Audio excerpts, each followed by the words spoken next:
आज की इस वीडियो में हम लोग बात करेंगे कि परफॉर्मेंस क्या होती है, कैसे काम करती है, क्या इसमें इवैल्यूएशन स्टेज में रूल्स रहते हैं, क्यों हमें और इनको कंसिडर करना चाहिए। मेरा नाम है कैसर ताहिर, फाउंडर ऑफ एपेक एकेडमी। आज हम लोग बात करेंगे परफॉर्मेंस के बारे में। सबसे पहले अगर मैं बात करूँ कि परफॉर्मेंस होती क्या है, ठीक है? एक्चुअली में परफॉर्मेंस क्या होती है? परफॉर्मेंस जो एक ऐसी कंपनी होती है जो कि आपको ट्रेड करने के लिए कैपिटल देती है, ठीक है? परफॉर्मेंस के अंदर आप मेनली जो है एक तो फॉरेक्स ट्रेड करते हैं और आप जो है इसके अंदर क्रिप्टो को भी ट्रेड कर सकते हैं, मेनली बीटीसी को, ठीक है? क्रिप्टो। इसका मतलब ये है कि आप जो है as a proprietary trader in firms के अंदर काम करते हैं और जितना भी फिर उस कैपिटल के ऊपर प्रॉफिट होता है, उसका फिर सेपरेट होता है, यानी कि हिस्सा होता है। जनरली मोस्ट ऑफ द जो प्रॉ फर्म्स है वो आपको 80% का सेपरेट देती है, बट कुछ प्रॉ फर्म्स 60 भी देती है और कुछ 100 भी देती है, 109 भी। बट मैं एवरेज बात करूँ तो 80% जो है वो आपको प्रॉफिट सेपरेट देखने को मिलता है। अगर तो आप एक सीक्रेट और प्रॉफिटेबल ट्रेडर हो, तो आपके लिए प्रॉ फर्म से कोई भी और अच्छी गोल्डन अपॉर्चुनिटी नहीं हो सकती है। ऐसा मैं क्यों कह रहा हूँ?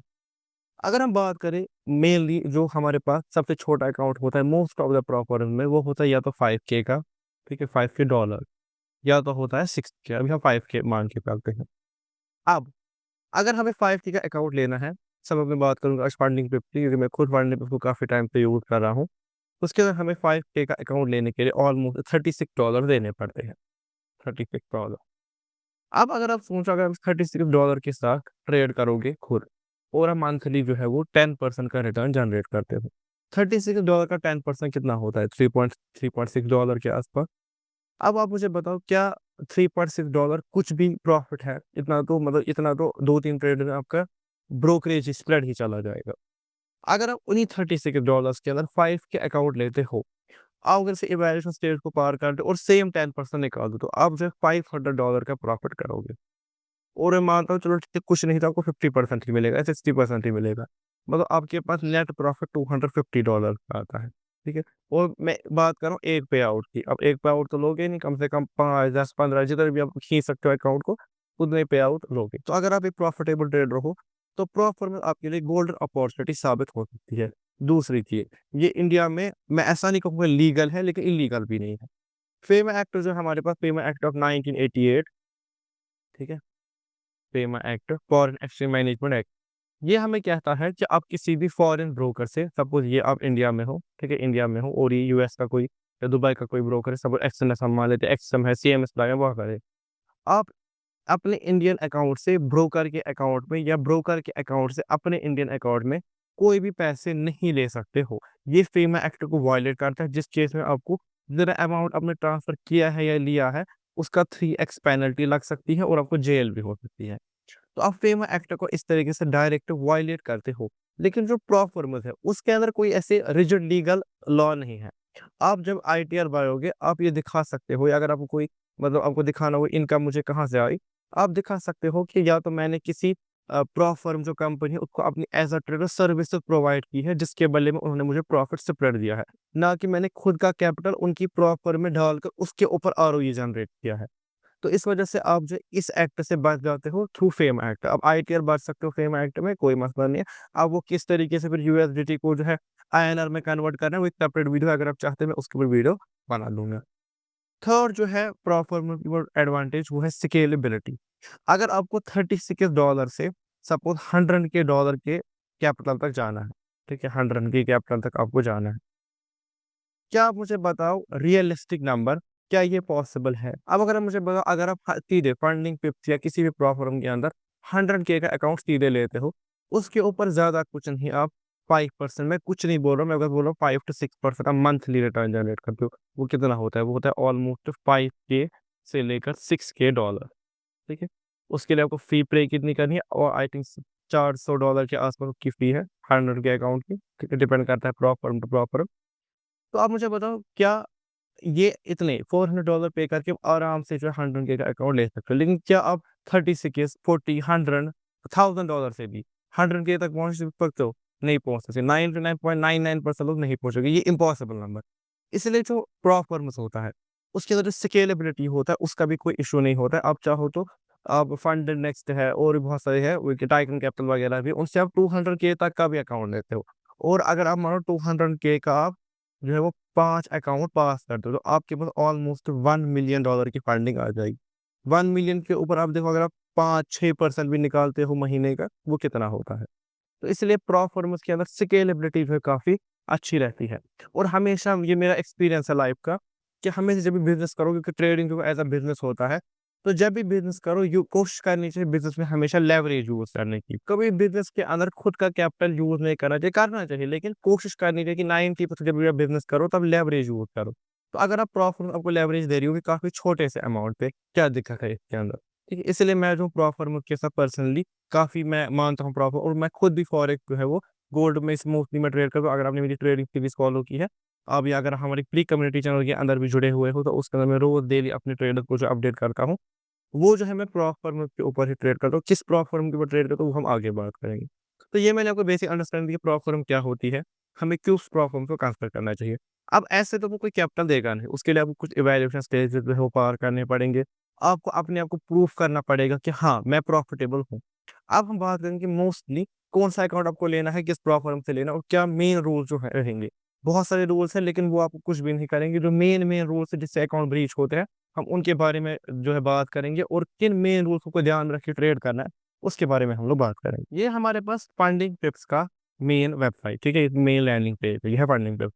फंडिंग टिप्स को मैं काफ़ी टाइम से यूज़ कर रहा हूँ, ठीक है? और मैं जो हूँ आपको कह सकता हूँ मेरे एक्सपीरियंस के साथ, ये एक लेजिट प्रॉप फर्म है। ये आपको पे आउट देगी, आपका पे आउट डिले नहीं होगा। क्योंकि मेन जो प्रॉप फर्म्स के अंदर इतनी सारी प्रॉब्लम्स है, मेन दिक्कत रहती है वो रहती है पे आउट कहीं डिनाई ना हो जाए। तो मैं वो कह सकता हूँ कि हाँ, फंडिंग टिप्स मेरे एक्सपीरियंस में एक अच्छी प्रॉप फर्म है, क्योंकि मैं आपको वही सजेस्ट करूँगा जो मैं खुद यूज़ करता हूँ। अदरवाइज़ एपेक्स कैपिटल है, टाइटन कैपिटल है, फंडर नेक्स्ट है, ब्लूबेरी है, बहुत सारे हैं, लेकिन मैंने उनको ज़्यादा यूज़ नहीं किया। मैं फंडिंग टिप को जो है मेन यूज़ करता हूँ, और मैं आपको वही रिकमेंड करूँगा जो मैं खुद यूज़ करता हूँ। अब अगर हम नीचे आए, यहाँ पे हमारे पास बहुत सारे अकाउंट के टाइप है। एक तो होता है ज़ीरो, जिसको इंस्टेंट फंडिंग कहते हैं, 1 स्टेप होता है, 2 स्टेप होता है, ठीक है? और यहाँ पे फंडिंग पे प्रो भी है और नॉर्मल फंडिंग पे भी है, उसके अलावा अकाउंट भी यहाँ पे बहुत सारे हैं। अब अगर आप एक बिगिनर हो, आपको जो मैं बेस्ट अकाउंट टाइप और जो साइज़ है वो रिकमेंड जो करूँगा, वो रहेगा आपका नॉर्मल फंडिंग पे 2 स्टेप 5 के अकाउंट, ठीक है? इनके ऊपर नहीं जाना, 10 के, 25 के, 50 के, 100 के ऊपर नहीं जाना। जब पहले 5 के कर लोगे, इवैल्यूएशन कंप्लीट कर लोगे, उसके बाद इन साइज़ेज़ के ऊपर जाना। फंडिंग टिप्स के अंदर जो हमारा 2 स्टेप वाला ये बेस्ट अकाउंट माना जाता है, ठीक है? और ये इसकी फ़ीस भी यही है, $36 की मैंने बात की थी, $36 जो है। और फंडिंग टिप्स के ऊपर आप जो है इसको मेटा ट्रेडर के साथ भी आप इंटीग्रेट कर सकते हो। आप जो है डायरेक्ट अपने MT5 के साथ फंडिंग टिप्स के अंदर ट्रेड कर सकते हो। अब मैं बात करता हूँ यहाँ पे सबसे पहले हमें क्या यहाँ पे स्टेज को पार करने हैं, और दूसरी बात फिर करूँगा रूल की। मैंने जैसे बोला, मैं वही रूल्स बात करूँगा जो आपको रियल लाइफ़ में ध्यान में रखने और जो आपके अकाउंट ब्रीच कर सकता है। सबसे पहले अगर मैं बात करूँ, 2 स्टेप का मतलब होता है कि हमें 2 स्टेजेज़ या 2 फ़ेज़ेज़ पार करने होते हैं। 1 स्टेप भी अच्छा अकाउंट है, लेकिन इसके अंदर थोड़ा-सा जो एक फ़ी ज़्यादा रहता है, और इसके अंदर थोड़ा-सा प्रॉफ़िट जो है वो ज़्यादा होता है। इसके अंदर ये डेली लॉस और मैक्सिमम लॉस भी थोड़ी-सी कम होती है। ये चीज़ें क्या होती हैं वो आगे समझेंगे। ठीक है? ये भी अच्छा अकाउंट है, लेकिन मेरे रिकमेंडेशन है कि आप फंडिंग पिप के अंदर या किसी भी प्रॉ फ़र्म के अंदर 2 स्टेप अकाउंट के साथ जाओ। इसके अंदर जो हमारा पहला फ़ेज़ होता है, उसके अंदर हमें अकाउंट यानी कि इक्विटी, यानी कि 5,000 हमारी इक्विटी है, उसके ऊपर हमें 8% यानी कि $400 का प्रॉफ़िट करके दिखाना होता है, ठीक है? और दूसरे फ़ेज़ के अंदर हमें 5% और $250 जो होंगे, उतना हमें प्रॉफ़िट करके दिखाना है इक्विटी के ऊपर। मतलब जैसे आप 5,000 के ऊपर $400 का प्रॉफ़िट करोगे, फ़ेज़ 1 कंप्लीट हो गया, फिर अब आ जाओगे वापस 5,000 पे। उसके बाद आपको वहाँ से जो है वो $250 का प्रॉफ़िट करना है। उसके बाद फिर आपको मास्टर अकाउंट मिलेगा, इसके अंदर क्या रहेगा, हम आगे बात करेंगे। उसके बाद होता है मैक्सिमम लॉस लिमिट, मतलब ओवरऑल जो 5,000 की इक्विटी है, उसका ओवरऑल आपका 10% यानी कि 4,500 से नीचे इक्विटी नहीं जानी चाहिए। जो ही आपकी 4,500 से इक्विटी नीचे जाएगी, वहीं पे आपका अकाउंट ब्रीच हो जाएगा। सेम जो है जैसे आप पेयर 2 में होंगे, वहाँ पे सेम रहेगा। और मास्टर में भी सेम होगा कि अगर आप मास्टर फंडिंग स्टेज पे हो, वहाँ पे भी 4,500 से नीचे इक्विटी नहीं जानी चाहिए। फिर है मैक्सिमम डेली लॉस लिमिट, मतलब एक दिन में आप अपनी 5,000 की इक्विटी का 5% से ज़्यादा लॉस नहीं करना चाहिए, जो होता है ऑलमोस्ट $250। इसका मतलब ये है कि आप $250 से ज़्यादा 24 घंटे के अंदर लॉस नहीं करनी चाहिए। कॉमन सेंस की बात है, अगर आप एक अच्छे ट्रेडर हैं, रिस्क मैनेजमेंट को फॉलो करते हैं, तो आपका आरपीटी यानी कि रिस्क पर ट्रेड कितना ही होगा? $50 या मैक्सिमम $100 होगा। तो इस ये इम्पॉसिबल है। मैं अपनी लाइफ में जितने भी अकाउंट लिए हैं, मैंने कभी भी maximum daily loss limit breach नहीं की है, क्योंकि मेरा आरपीटी मैक्सिमम 2% रहता है। सेम आपका जो है वो फेज़ 2 में भी रहेगा और सेम आपका फेज़ 3 के अंदर भी रहेगा। लेवरेज इसमें 1:100 है, लेकिन ध्यान रखना 1:100 इसमें होता है करेंसी में, जितने आपका कमोडिटी होता है उसमें आई थिंक 1:30 होता है गोल्ड में, और जो आपका ये होता है क्रिप्टो में 1:10 होता है। ठीक है? तो क्रिप्टो तो काफ़ी कम लेवरेज है इसमें। हाँ, इसमें गोल्ड की तरह आपका काम चल जाएगा अगर आप बहुत ही छोटे स्टॉप लॉस लेते हो, तो आई थिंक 0.46 लॉट आप इसे मैक्सिमम ले सकते हो। मैक्सिमम मैं बात कर रहा हूँ, लेवरेज जितना 1:30 के साथ मिलता है 5,000 की इक्विटी के साथ, 0.4647 लॉट, उतना आप नहीं जाना। अगर आपका 2-3 400 पॉइंट्स का जो है वो स्टॉप लॉस बन रहा है, तो आप आराम से ट्रेड कर सकते हो, आपको कोई भी लेवरेज की दिक्कत नहीं आएगी। सेम जो आपका प्रैक्टिशनर में रहेगा और सेम जो आपका मास्टर के अंदर भी रहेगा। तो इसका मतलब आपको फेज़ 1 में करना है 8% का प्रॉफिट, और स्टेज 2 में आपको करना है 5% का प्रॉफिट, मास्टर में आप कितना भी प्रॉफिट करो। मैक्सिमम ओवरऑल जो आपका लॉस लिमिट है वो होता है 10%, सेम आपका यहाँ पे भी 10%, सेम आपका यहाँ पे भी 10%। मैक्सिमम डेली लॉस रेट आपकी रहेगी 5%, 5% और 5%। और ये जो दिखा रहा है ना मिनिमम ट्रेडिंग डे, इसका ये मतलब है कि 3 दिन आपको ट्रेड करना है। अब सपोज़ आपने जो पहले दिन में ही अपना फेज़ 1 कंप्लीट कर लिया, लेकिन अभी मिनिमम आपको 3 दिन ट्रेड करना है, उस केस आप क्या करोगे? दूसरे और तीसरे दिन 0.01 लॉट लेना, 5-10 मिनट ट्रेड को होल्ड करना और बंद करना, वो बराबर हमारा जो है वो काउंट हो जाएगा ट्रेडिंग डे।